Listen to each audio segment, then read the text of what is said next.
ನನ್ನ ಮಗಳು ಮರ್ಡರ್ ಆಗೈತಿ. ಚೇಂಜ್ ಮಾಡ್ರಿ ಹಾಸ್ಟೆಲ್, ಚೇಂಜ್ ಮಾಡ್ರಿ. ನಾನು ತೆಗಿಯುತ್ತ ಓಪನ್ ಮಾಡುವಂಗಿಲ್ಲ. Hostel change.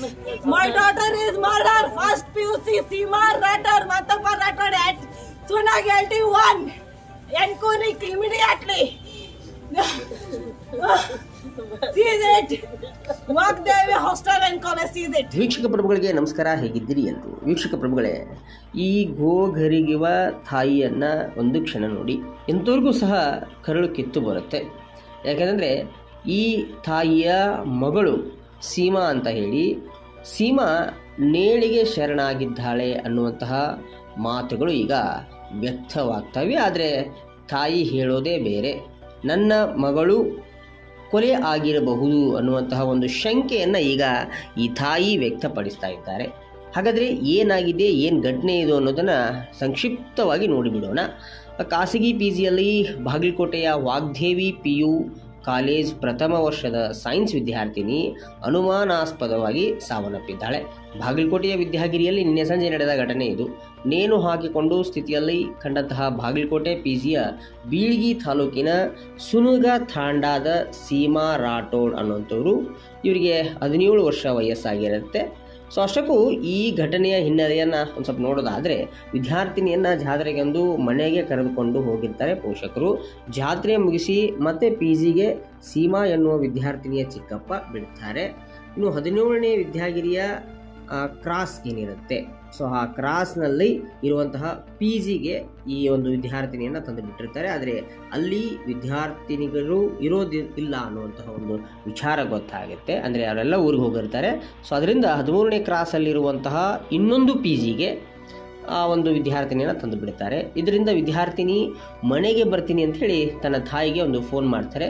ಸೊ ಅಲ್ಲಿ ಇರುವಂತಹ ಸೆಕ್ಯೂರಿಟಿ ಗಾರ್ಡ್ಗೆ ಸಹ ಆ ಫೋನನ್ನು ಕೊಡ್ತಾರೆ. ಸೆಕ್ಯೂರಿಟಿ ಗಾರ್ಡ್ ಸೋಮವಾರ ಕರೆದುಕೊಂಡು ಹೋಗಿ ಅಂತ ಹೇಳಿದಾಗ ತಾಯಿ ಇಲ್ಲ, ರವಿವಾರ ಬಂದು ನೀವು ಚಿಕ್ಕಪ್ಪ ಕರೆದುಕೊಂಡು ಹೋಗ್ತಾರೆ ಅನ್ನುವಂತಹ ಮಾತನ್ನು ಸಹ ಈ ಸೀಮಾ ಅವ್ರಿಗೆ ಹೇಳ್ತಾರೆ. ಹಾಗೆ ಸೀಮಾ ಓಕೆ ಅಂತ ಹೇಳಿ ತನ್ನ ಒಂದು ಕೊಠಡಿಗೆ ಹೋಗ್ತಾರೆ. ಸ್ವಲ್ಪ ಸಮಯ ನಂತರ ವಿದ್ಯಾರ್ಥಿನಿ ನೇಣು ಹಣ್ಣು ಹಾಕಿಕೊಂಡಿರುವಂತಹ ದೃಶ್ಯ ಉಳಿದ ವಿದ್ಯಾರ್ಥಿನಿಯರಿಗೆ ಗೊತ್ತಾಗುತ್ತೆ. ಸೊ ಆಗ ಓಡೋಡಿ ಹೊರಗಡೆ ಬರ್ತಾರೆ. ನಂತರ ಸೆಕ್ಯೂರಿಟಿ ಗಾರ್ಡ್ ಸಹ ಒಳಗಡೆ ಹೋಗ್ತಾರೆ. ಸೊ ಇಂಥದ್ದೊಂದು ದೃಶ್ಯವನ್ನು ಕಂಡ ನಂತರ ಸೆಕ್ಯೂರಿಟಿ ಗಾರ್ಡ್ ಸಹಿತ ಬೆಚ್ಚಿ ಬೀಳ್ತಾರೆ. ತದನಂತರ ಆ ಒಂದು ಸೀಮಾ ಅಂತ ಏನಿದ್ದಲ್ಲ ಆ ವಿದ್ಯಾರ್ಥಿನಿಯನ್ನು ಒಂದು ಆಸ್ಪತ್ರೆಗೆ ಸಹ ಶಿಫ್ಟ್ ಮಾಡ್ತಾರೆ. ಸೊ ಆ ನಂತರ ಆ ಒಂದು ಶಿಫ್ಟ್ ಮಾಡಿದ ನಂತರವೇ ವಿದ್ಯಾರ್ಥಿನಿ ಅಸುನೀಗಿದ್ದಾಳೆ ಅನ್ನುವಂತಹ ಒಂದು ಮಾತು ಗೊತ್ತಾಗುತ್ತೆ. ಸೊ ನೇನನ್ನು ಬಿಚ್ಚಿ ಆಸ್ಪತ್ರೆ ಸಿಬ್ಬಂದಿ ಟ್ರೀಟ್ಮೆಂಟ್ಗೆ ಕಳಿಸ್ತಾರೆ. ಆದರೆ ವಿದ್ಯಾರ್ಥಿನಿ ವಿಧಿವಶವಾಗಿರ್ತಾರೆ.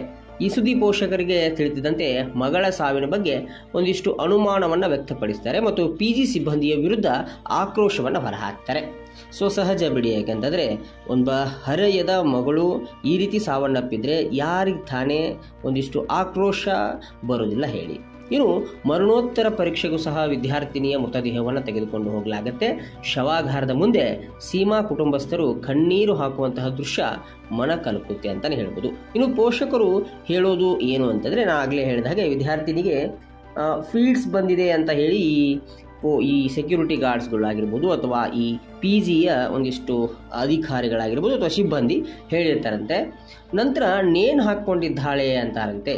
ಸಾವಿನಲ್ಲಿ ಸಂಶಯವಿದೆ, ಸೂಕ್ತ ತನಿಖೆಯಾಗಬೇಕು ಅಂತ ಕುಟುಂಬಸ್ಥರು ಆಗ್ರಹವನ್ನು ವ್ಯಕ್ತಪಡಿಸ್ತಾ ಇದ್ದಾರೆ. ಈಗ ನವನಗರ ಪೊಲೀಸರು ಸ್ಥಳಕ್ಕೆ ಭೇಟಿ ನೀಡಿ ಪರಿಶೀಲನೆ ಮಾಡ್ತಾ ಇದ್ದಾರೆ. ಇನ್ನಷ್ಟು ತನಿಖೆಯ ನಂತರ ಸತ್ಯಾಸತ್ಯತೆ ಹೊರಬರಬೇಕಾಗಿದೆ.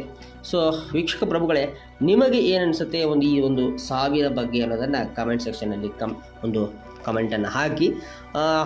ಈ ವಿದ್ಯಾರ್ಥಿನಿ ಜಾತ್ರೆಯಿಂದ ಮತ್ತೆ PGಗೆ ಹೋದರು. PGಯಲ್ಲಿ ತನ್ನ ತಾಯಿಯ ಜೊತೆ ಒಂದಿಷ್ಟು ಮಾತುಗಳನ್ನು ಮಾತನಾಡಿದರು. ಅಂದರೆ ಫೋನಲ್ಲಿ ಸೆಕ್ಯೂರಿಟಿ ಗಾರ್ಡು ಸೋಮವಾರ ಕರೆದುಕೊಂಡು ಹೋಗಿ ಅಂತ ಹೇಳಿದರು.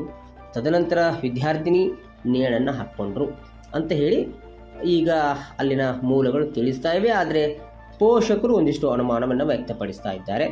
ಸೊ ತನಿಖೆಯ ನಂತರವೇ ಇದರ ಸತ್ಯಾಸತ್ಯತೆ ಹೊರಬರಬೇಕಾಗಿದೆ. ಪೋಸ್ಟ್ ಮಾರ್ಟಮ್ ರಿಪೋರ್ಟ್ ಏನು ಬರುತ್ತೆ ಅನ್ನೋದನ್ನು ನೀವೆಲ್ಲ ಕಾದು ನೋಡಬೇಕಾಗಿದೆ. ಸೊ ಈಗ ಇತ್ತೀಚೆಗೆ ಇಂತಹ ಘಟನೆಗಳು ಸರ್ವೇ ಸಾಮಾನ್ಯ ಅನ್ನುವಂತಹ ರೀತಿಯಲ್ಲಿ ಜರುಗ್ತಾ ಇವೆ. ಈ ಯುವ ಜನತೆ ಎತ್ತ ಸಾಗ್ತಿದ್ದಾರೆ ಗೊತ್ತಿಲ್ಲ.